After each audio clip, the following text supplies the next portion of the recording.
Good evening, my dear Indians.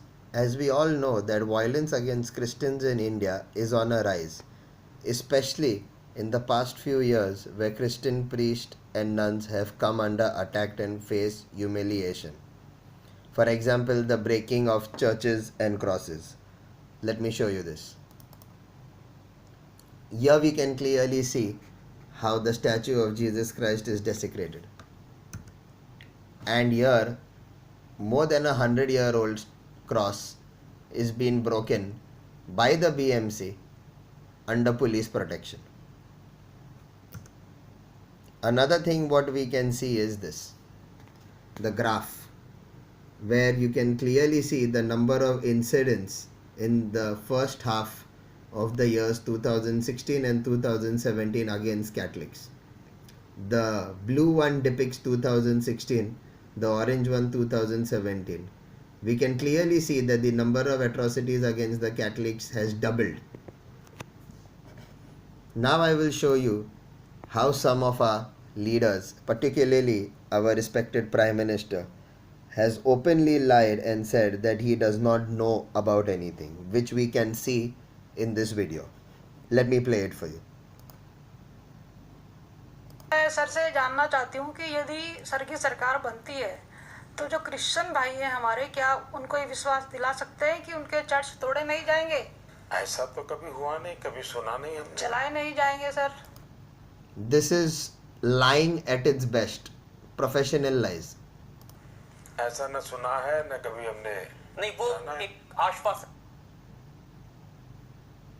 Now we will see a second video where a delegation from abroad on religious freedom was denied by coming to India. Let's watch this. The U.S. State Department has recently expressed disappointment at the Indian government's refusal to allow a delegation on religious freedom to visit the country this week. 3 delegates from the U.S. Commission on International and Religious Freedom were scheduled to visit India, but they were not granted visas. One of those delegates is Father Thomas Reese, and he joins us now from our Washington, D.C. Bureau. Father, thanks for joining us today. Good to be with you, Heather. What was the purpose of your delegation's scheduled trip to India? Well, the reason we like to visit countries is so that we can get the actual facts and circumstances of the situation of religious freedom in a country by visiting it, by talking to religious leaders, talking to people on the ground, and also talking to government leaders to get their side of the story. Our responsibility is to advise the President and the State Department on the situation around the world in terms of religious freedom. And India is one of the places that we wanted to get a first-hand view and understanding of the situation so we could be very fair and accurate in our report. Father, did the Indian government give any reason for not granting the visa to you? No, not really. This is actually the 3rd time that they have turned us down, not given us visas. Which is kind of sad. I mean, India is a dynamic democracy. It claims to be a non-sectarian state. It has pledged itself to international agreements on religious freedom. So what is it hiding? Why isn't it willing to have us come and look at the situation? Now we can see that as living in India, we know that there are anti-Christian elements that do not want Christians to rise in India and do not want the Christianity religion in India.